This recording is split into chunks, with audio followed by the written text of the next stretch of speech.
जय हिंद मेरे प्यारे स्टूडेंट, मैं सिद्दीकी सर स्नैपसॉल से आप सभी का स्वागत करता हूं स्नैपसॉल यूट्यूब चैनल में।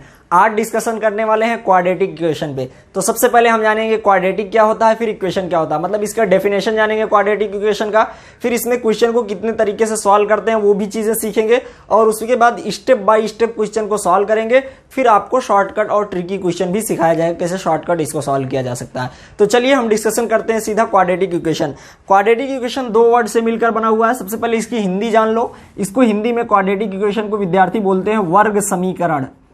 वर्ग समीकरण या कहीं कहीं पर इसे द्विघात समीकरण भी कहा जाता है। द्विघात समीकरण मतलब बात वही होगी, चाहे आप बोलिए वर्ग समीकरण चाहे आप बोलिए द्विघात समीकरण। तो क्वाड्रेटिक इक्वेशन दो शब्द से बना है क्वाड्रेटिक इक्वेशन। तो सबसे पहले इक्वेशन का मतलब जान लीजिए। इक्वेशन का मतलब दो स्टेटमेंट दिए गए हैं और दोनों में इक्वालिटी है। For example 2x is equal to 4, 2x is equal to 4। Two statement है, एक स्टेटमेंट ये है, दो क्वांटिटी है। क्या है?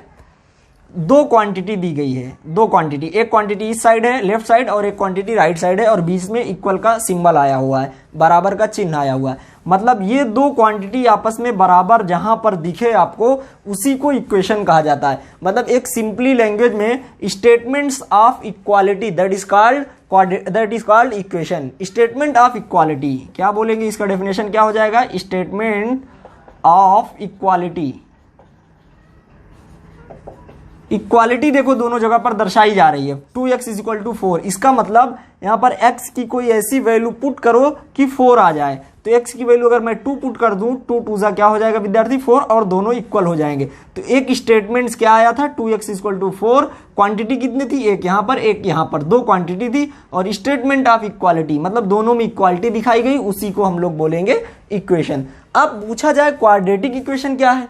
क्वाड्रेटिक इक्वेशन का मतलब जो भी इक्वालिटी दिखाई जाए, जिस इक्वेशन में इक्वालिटी दिखाई जाए उसका हाईएस्ट इंडेक्स, हाईएस्ट पावर 2 होना चाहिए। क्वाड्रेटिक का मतलब वर्ग, वर्ग का मतलब दो। यहां पर देखो लिखा हुआ द्विघात, मतलब उसकी घात जो हो 2 हो, उसका पावर जो हो 2 हो इक्वेशन का। For example 4x square is equal to 5x। Suppose 4x square is equal to 5x plus 3। इस तरीके से इक्वेशन दिया हुआ है 4x square is equal to 5x plus 3। तो यहां पर देखो ये जो इक्वालिटी स्टेटमेंट दिए गए हैं, एक यहां पर है और एक इधर पर है, टू क्वांटिटीज हैं। तो इसमें देखो हाईएस्ट इंडेक्स कितना है? 2 है। यहां पर हाईएस्ट इंडेक्स कितना है? 1 है। कोई इंडेक्स नहीं तो 1 है। वेरिएबल पर इंडेक्स चेक करेंगे। वेरिएबल का मतलब होता है विद्यार्थी चरांक। वेरिएबल का मतलब होता है चरांक। वेरिएबल में x और y z ये सब अंग्रेजी वर्णमाला के बिटवीन A to Z कोई भी लेटर आप ले सकते हैं, ए से जेड तक, इनको हम वेरिएबल में काउंट कर लेते हैं। और वेरिएबल का मतलब जिनकी वैल्यू हमेशा चेंज होती रहे। वेरिएबल वर्ड ही है वेरिएबल का मतलब ये हमेशा चेंज हो सकते। इसके सामने जो नंबर रहेगा इनको बोलेंगे कॉफिशिएंट, और कॉफिशिएंट का मतलब होता है विद्यार्थी गुणांक। तो एक वेरिएबल हो गया, एक कॉफिशिएंट। मतलब इक्वेशन में दो चीजें हो गई, एक हो गया वेरिएबल, दूसरा हो गया कॉफिशिएंट, मतलब चरांक और गुणांक। फिर इसमें हाईएस्ट इंडेक्स कितना है? 2 है। मैक्सिमम पावर कितना है? 2 है। 2 से ज्यादा रहेगा तो वो क्वाड्रेटिक इक्वेशन नहीं है, 2 से कम रहेगा तो क्वाड्रेटिक इक्वेशन नहीं है। दूसरी तरीके से हम क्वाड्रेटिक इक्वेशन को कैसा डिफाइन करेंगे, देखिए। एक तो हमने स्टेटमेंट ऑफ इक्वालिटी इक्वेशन को डिफाइन कर दिया, फिर हमने बता दिया क्वाड्रेटिक इक्वेशन क्या है। तो क्वाड्रेटिक इक्वेशन का जो स्टैंडर्ड फॉर्म होता है, मतलब मूल स्वरूप, एक जनरल फॉर्मूला जो होता है क्वाड्रेटिक इक्वेशन का, वो क्या होता है, मतलब हमेशा क्वाड्रेटिक इक्वेशन किस फॉर्म में होता है। जैसे साइंस में आप किसी भी चीज को लेते हैं तो फिर उसका एक फॉर्मूला आपको मिलता है। सोडियम क्लोराइड, अगर एक नमक की बात की जाए तो उसका एक सिंपल सा फॉर्मूला आएगा NaCl, सोडियम क्लोराइड। उसी तरीके से मैथमेटिक्स में भी आप किसी भी चीज को पढ़ेंगे तो उसका एक स्टैंडर्ड फॉर्म होता है कि वो उसी फॉर्म में लिखा जाएगा। जैसे नमक इस फॉर्म में लिखा गया, साधारण नमक, सोडियम क्लोराइड। उसी तरीके से क्वाड्रेटिक इक्वेशन का जो स्टैंडर्ड फॉर्म है विद्यार्थी, वो है ax square plus bx plus c is equal to 0। इसको बोलेंगे क्या? क्वाड्रेटिक इक्वेशन का जनरल फॉर्म, स्टैंडर्ड फॉर्म। कौन सा फॉर्म? स्टैंडर्ड फॉर्म, मानक स्वरूप। मतलब ये हमेशा इस रूप में रहता है। x यहां पर दिखाई दे रहा है, ये वेरिएबल है। x और x क्या है? वेरिएबल है। A B C, जहां पर A B C ये नंबर्स हैं। क्या विद्यार्थी? नंबर्स। क्या आए हैं? यहां पर अंक आए हैं, संख्याएं आई हैं। मतलब ये वेरिएबल नहीं है। वेरिएबल नहीं है तो क्या है? ये कांस्टेंट है। क्या है?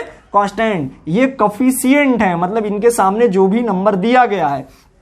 अब ये क्वाड्रेटिक इक्वेशन का मूल स्वरूप हो गया ax square plus B X plus C equal to 0। मतलब क्वाड्रेटिक इक्वेशन हमेशा इस फॉर्म में रहता है जहां पर a कैन नॉट बी 0। सबसे बेटर यही चीज आपको याद करना है, a कभी 0 नहीं हो सकता है। इसका रीजन, मतलब क्वाड्रेटिक इक्वेशन का फॉर्म जो होता है ax square plus B X plus C equal to 0 where a can not be 0, जहां पर a 0 नहीं हो सकता। इसका रीजन क्या है, अगर b 0 हो सकता है, b की वैल्यू 0 हो सकती है, c की वैल्यू भी 0 हो सकती है, लेकिन a कैन नॉट बी 0। अगर b की वैल्यू मैं यहां 0 पुट करूं तो क्या मिलेगा इक्वेशन, ax स्क्वायर प्लस, यहां पर मैंने 0 पुट कर दिया तो 0 का x में मल्टीप्लाई क्या हो जाएगा विद्यार्थी, 0, क्योंकि 0 का किसी भी नंबर में 1000 x y z लैक्स किसी में भी मल्टीप्लाई करेंगे वो 0 ही मिलेगा। प्लस c की वैल्यू भी कितना पुट कर दिया मैंने, 0 इज इक्वल टू 0, तो बचा क्या, ax square is equal to 0, क्योंकि ये तो पूरा 0 हो गया, तो बचा क्या, ax स्क्वायर इक्वल टू 0। और ये क्वाड्रेटिक इक्वेशन है, रीजन इसमें वेरिएबल का मैक्सिमम इंडेक्स कितना है विद्यार्थी, 2 है, हाईएस्ट इंडेक्स कितना है 2, तो वही हो गया क्वाड्रेटिक इक्वेशन। a 0 क्यों नहीं हो सकता, अगर मैं a की वैल्यू यहां पर 0 पुट कर दूं तो ये 0 इंटू एक्स स्क्वायर, a की वैल्यू हो गई 0, तो ये पूरा क्या हो जाएगा 0 प्लस बचेगा क्या आपका bx plus c is equal to 0। तो यहां पर मैक्सिमम इंडेक्स कितना है, 1 है, x की इंडेक्स कितना है 1 है, और ये क्वाड्रेटिक इक्वेशन नहीं हो सकता क्योंकि इंडेक्स कितना होना चाहिए 2। समझ में आ गई आपको बात, a b c में b और c 0 हो सकते हैं लेकिन a कैन नॉट बी 0, और ये स्टैंडर्ड फॉर्म हो गया क्वाड्रेटिक इक्वेशन। चलिए जान लेते हैं इसमें क्वेश्चन को कितने तरीके से हम सॉल्व करते हैं। आज इस वीडियो में हम सीखेंगे क्वेश्चन को सिंपली तरीके से स्टेप बाय स्टेप सॉल्व करना। इसके बाद जो वीडियो आएगा उसमें शॉर्टकट और ट्रिकी, मतलब क्वेश्चन देखो आंसर दो बिना पेन उठाए, एक सिंपल सा एक ही लाइन में सॉल्व। लेकिन आज हम सीखेंगे स्टेप बाय स्टेप कैसे पहले क्वेश्चन को सॉल्व करना, आप सीख जाइए। इसका जो सॉल्व करने का तरीका है विद्यार्थी वो है फैक्टराइजेशन मेथड। 3 मेथड है, पहला है फैक्टराइजेशन, दूसरा मेथड आएगा कंप्लीटिंग स्क्वायर मेथड। चलिए आप नोट कर लीजिए, पहला है factorisation method, second completing square, third जो आएगा विद्यार्थी वो हो जाएगा फॉर्मूला मेथड। मेथड सब में ऐड कर लेना, मेथड मैंने लिखा नहीं है। पहला हो गया फैक्टराइजेशन जिसको हिंदी में गुणनखंड विधि कहते हैं, दूसरा है कंप्लीटिंग स्क्वायर जिसको हिंदी में पूर्ण वर्ग विधि कहते हैं, तीसरा है फॉर्मूला मेथड जिसे हिंदी में सूत्र विधि या श्रीधराचार्य सूत्र विधि कहते हैं। तो आज हम सीखेंगे फैक्टराइजेशन मेथड, सिंपल, जल्दी से सीखना स्टार्ट करते हैं, फिर 2 बचे रहेंगे। अगर आपको सीखना है तो वीडियो के कमेंट बॉक्स में कमेंट करके बता दीजिए हमें ये दोनों भी चाहिए, तो उसका भी वीडियो मैं जल्दी ही बना दूंगा। चलिए स्टार्ट करते हैं फैक्टराइजेशन मेथड, और कुछ क्वेश्चंस आपके लिए मैं लेके आया हूं। और वीडियो अच्छा लगे तो लाइक शेयर करते रहिए दोस्तों के साथ।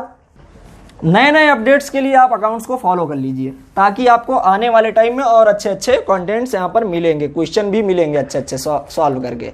और कोई डाउट्स है तो आप उसको कमेंट बॉक्स में कमेंट कर सकते हैं। तो चलिए पहला क्वेश्चन जान लेते हैं एक सिंपल तरीके से।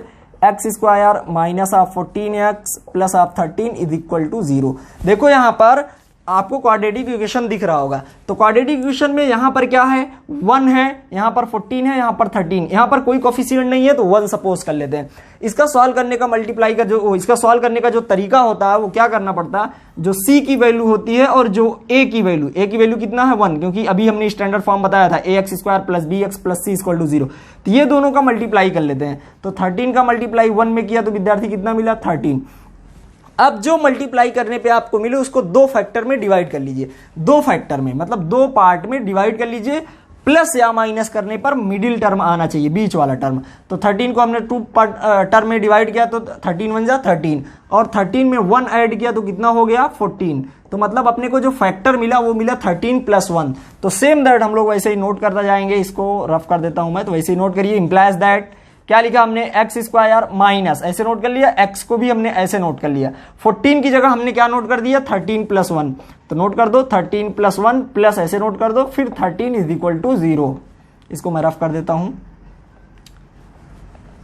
Is equal to 0। देखो सेम दैट नोट किया, एक्स स्क्वायर माइनस ऐसे, एक्स ऐसे, बस 14 की जगह हमने कर दिया 13 प्लस 1, जो फैक्टर हमने निकाला वही ब्रैकेट में लिख देना है, plus 13 is equal to 0। Implies that फिर एक्स स्क्वायर माइनस का मल्टीप्लाई कर दो अंदर x का, तो 13 के साथ हो जाएगा 13x, फिर माइनस और प्लस का मल्टीप्लाई माइनस 1 का x में हो जाएगा x plus 13 is equal to 0।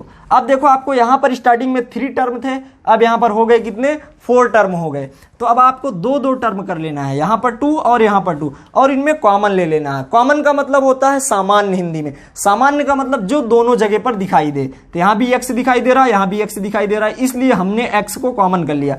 अब जिससे आप कॉमन करिए उससे डिवाइड करिए, इससे x स्क्वायर में डिवाइड किया तो एक इंडेक्स कट गया, x बचा, माइनस x से x पूरा कैंसिल हो गया, कितना आ गया 13। फिर इन दोनों में कोई कॉमन दिख रहा है, कुछ भी नहीं कॉमन दिख रहा है तो आप 1 कॉमन कर लो, क्योंकि 1 के टेबल यहां भी है और 1 के टेबल में 13 आता है। तो -1 कॉमन करा तो माइनस से माइनस कैंसिल हो गया, बचा x, फिर माइनस प्लस का माइनस हो गया, फिर 1 से 13 में टेबल बोला तो 13 आ गया, इज इक्वल टू 0। अब देखो x माइनस 13 कितने टर्म हो गए टोटल, 2 टर्म, एक टर्म यहां से यहां तक, दूसरा यहां से यहां तक, दोनों में कुछ कॉमन अब आपको दिख रहा है। क्या दिख रहा है, x माइनस 13 कॉमन है, तो x माइनस 13 को हमने कॉमन ले लिया। सेकंड ब्रैकेट में कॉमन का मतलब अभी मैंने बताया जो दोनों जगह पर हो, अब उससे डिवाइड करो, इससे डिवाइड किया तो ये कैंसिल हो गया, बचा क्या x, और यहां भी कैंसिल हो गया तो ये बचा क्या, -1 इज इक्वल टू 0। अब 2 टर्म आ गए, एक बार इसको 0 के इक्वल दिखा दो, एक बार इसको 0 के, इसको दिखाएंगे आप तो क्या हो जाएगा, x minus 13 equal to 0, x equal to क्या आ जाएगा, -13 को ट्रांसफर किया तो +13। सेम दैट अभी इसको भी दिखा दो, x minus 1 equal to 0, x equal to -1 transfer हुआ तो +1। तो मतलब जो क्वाड्रेटिक इक्वेशन की वैल्यू मिली फैक्टराइजेशन मेथड पे, x की वैल्यू 13 और 1, और यही दोनों हो जाएगा हमारा आंसर। देखिए क्वेश्चन को समझिए, नेक्स्ट वीडियो में और भी क्वेश्चन मैं उठाता हूं, ये तो सिंपल था, अभी नेक्स्ट वीडियो में मैं ट्रिकी और शॉर्टकट, क्योंकि इतना बड़ा सॉल्व हम करेंगे नहीं, नेक्स्ट वीडियो में शॉर्टकट बताएंगे, ये समझने के लिए बताया। और 2 मेथड आपको बताया हूं, अगर उनमें वीडियो चाहते हैं तो आप कमेंट करके बताएं। वीडियो अच्छा लगे तो लाइक शेयर करें दोस्तों के साथ, चैनल पर नए हैं सब्सक्राइब कर लीजिए। ज्यादा डाउट है मैथ्स में, प्ले स्टोर पर जाइए और स्नैप सॉल्व ऐप को डाउनलोड करिए।